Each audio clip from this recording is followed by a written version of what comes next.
Hello and welcome to another video where today I will be ranking every single Naruto arc from both parts. If you don't agree with my opinion, I don't care, so let's get started. Oh yeah, there's 5 tiers ranging from haven't watched to perfection.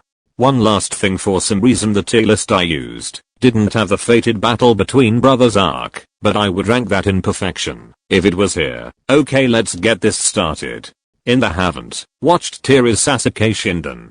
It's not that I don't care about this arc, it's just that I didn't watch it because I thought it was filler, and I was sick of Naruto filler at that point. Sorry Mr. No Parents or Brother or Cousin. Anyway, moving on to the next tier. Next we have the just okay tier. These arcs aren't necessarily bad, they're just a bit mid compared to the rest of the series. Once again, if you disagree with me, I don't care, because my opinion is actually fact and I'm absolute. First up is the Tenchi Bridge arc. While the arc isn't bad, it's not necessarily good. It does introduce Saiyan Yamato, but this could have been done in any arc.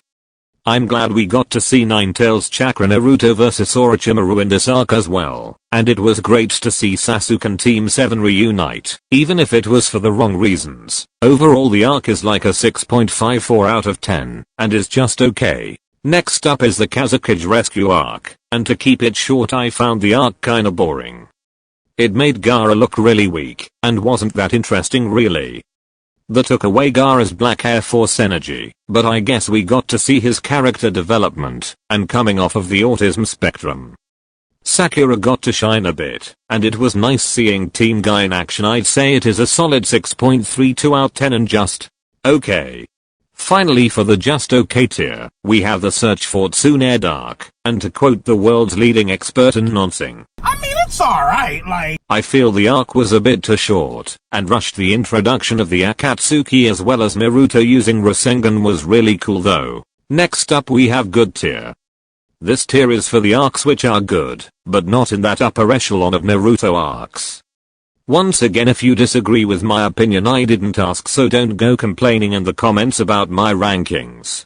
First up is the Akatsuki suppression arc, but looking back at it, I think this arc deserves a promotion to really good. This is the only arc within the main Naruto story to make me cry, and the other time was during Boruto. Asuma's death was for me the most emotional and saddest moment in the show.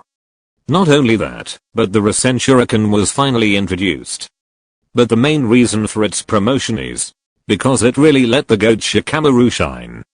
Not only did he get his get back for Asuma, but he also produced arguably the coldest moment in the whole series. Oh yeah, if you couldn't tell, Shikamaru is my favorite character in the whole verse. Next we have Itachi's story, and to keep it short, it's a good arc, and portrays Itachi's backstory really well.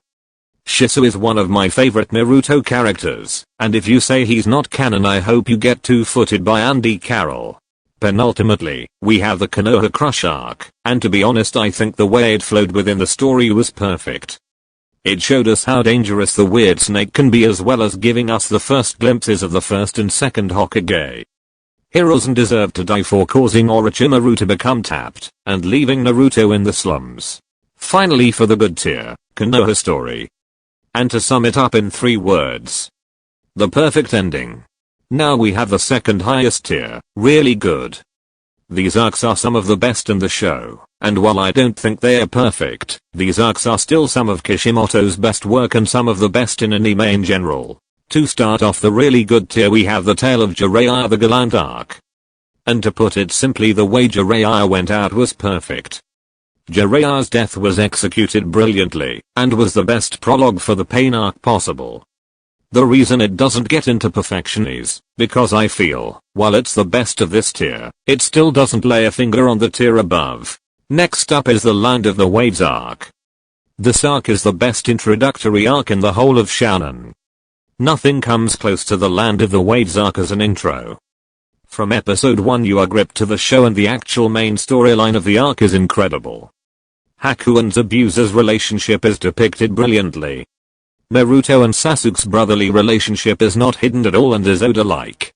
Foreshadowing from Kishimoto. Definitely one of the best in the show. Up next is Shikamaru's story, and it's here because I'm biased, and it's a decent arc. Going into the final 3 of really good, we have the 4th Great Ninja War arc. Let's be honest, this would have been perfect, but Kaguya kind of ruined it. Kaguya's introduction into Naruto was just to set up Boruto. If they really wanted to set up the Otsutsuki, just do it in the epilogue of the show. Before we wrap this up tier, we have Kakashi's story. Without this arc, the copy ninja was already one of the best written characters in the show. Kakashi's backstory takes him to the very top and makes him the best written character in the show in my opinion. The final arc for this tier is the 5-Cage Summit, and excuse my French, but fuck Danzo. Sasuke and Obito must have stolen Gaara's Black Air Force energy, because both of them were on bad timing. Obviously in the end, Sasuke found out, after fucking around with Octopops. Here we go, the top tier, perfection. These 3 arcs are on a level of their own. Each of them different, but all them are just peak. Starting us off in perfection and worst of the best. The Chunin Exams. The Chunin Exams is up there with the Dark Tournament when it comes to tournament arcs. From the written test to the solo battles, every single character got to shine. For me, the MVPs of this arc are Shikamaru and obviously Rock Lee.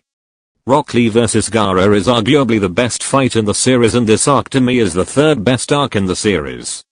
It acts as the perfect precursor for the Konoha Crush arc, and is easily a 9.67 out of 10 for me. Next up in perfection we have Pain's Invasion.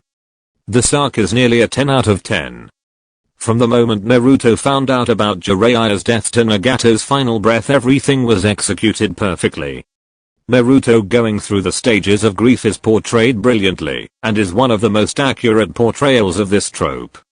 While people criticize the fight against Pain for its animation, the animation does have some fluidity to it, but I will admit some of the frames do look weird, but then again the art style which was used was very experimental for the time. And at number 1, the greatest arc in Naruto, the Sasuke retrieval arc. This arc is the greatest arc in the show and the greatest rescue arc in fiction. Better than Enies Lobby. Better than the Soul Society arc. This arc is the blueprint for rescue arcs. The Sasuke retrieval arc makes sure every single character involved gets appreciated. Even Kiba. Not only that, but to top it all off they gave us Naruto vs Sasuke 1, the true beginning of one of the greatest, if not the greatest fictional rivalry of all time. Everything in part 1 of Naruto was leading up to this arc and nobody disappointed. Every single fight was at least an 8 out of 10, and it just is the pinnacle when it comes to Naruto. The Sasuke retrieval arc is a 10 out of 10 arc. And there you have it, my Naruto arc tier list. Obviously the Akatsuki suppression arc needs to be moved up a tier, but except from that I think it's perfect. This is my opinion, so if you don't like this video I don't care. Thanks for watching, and if this video doesn't flop please subscribe.